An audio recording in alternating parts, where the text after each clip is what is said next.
हिमालय की बर्फीली चोटियों पर कड़कती ठंड थी।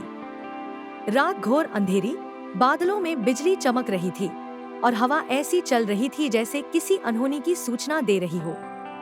कैलाश पर्वत के सामने नंदी शांत बैठा था, आंखें बंद, पर मन में अजीब बेचैनी। उसे महसूस हो रहा था कि आज कुछ बड़ा होने वाला है, कुछ ऐसा जिसे पूरी मानव जाति हमेशा याद रखेगी। उसी समय दूर पर्वतों के रास्ते एक साधु थके कदमों से चलता हुआ कैलाश की ओर बढ़ रहा था। उसके कपड़े फटे पुराने, चेहरा धूल से भरा, आंखों में पीड़ा और सवालों का तूफान। जैसे ही वह कैलाश के द्वार पर पहुंचा, नंदी ने मार्ग रोककर पूछा, कौन हो तुम? साधु कांपती आवाज में बोला, मैं सत्य की खोज में आया हूँ।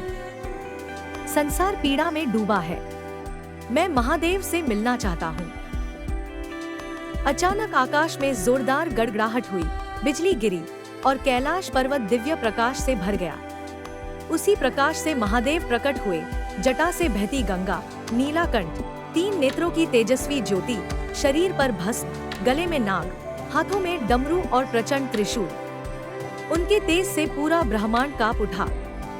महादेव ने साधु की ओर देखा और शांत स्वर में कहा, कहो वत्स, क्या चाहता है? साधु रो पड़ा, हे देव, मनुष्य आज विनाश के मार्ग पर है। क्रोध, लालच, ईर्ष्या और अहंकार ने उसकी आंखें बंद कर दी हैं।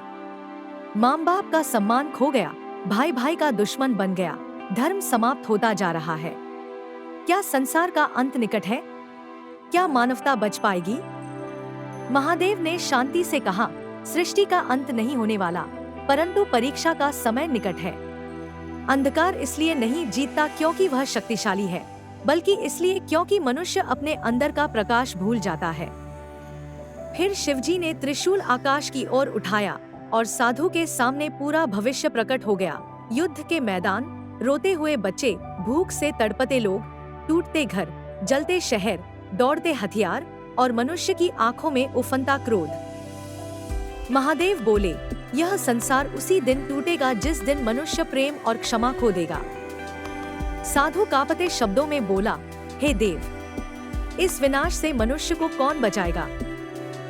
महादेव मुस्कुराए और बोले, धर्म किताबों में नहीं, हृदय में बसता है। मंदिर पत्थर का नहीं, मनुष्य के भीतर का होता है।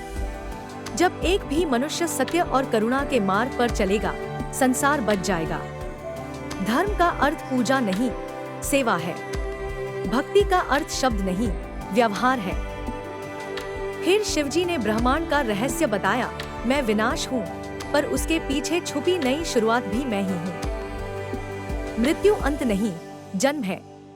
जब कुछ टूटता है, वहीं से कुछ नया बनता है।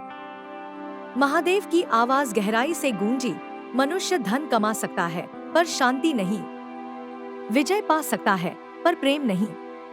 जिस दिन वह दिल से क्षमा करना सीख लेगा, उसी दिन कलयुग का अंत शुरू होगा। साधु की आंखों में आशा लौट आई।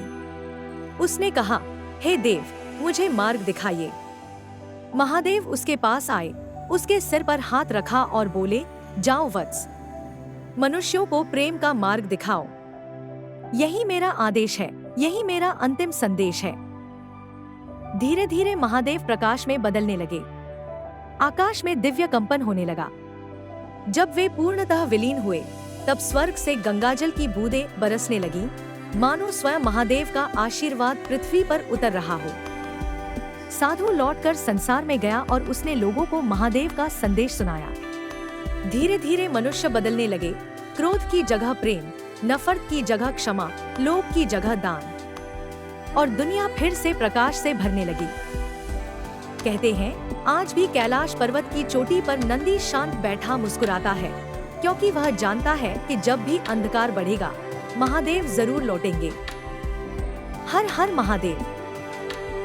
बोलो शिव शंकर भगवान की जय।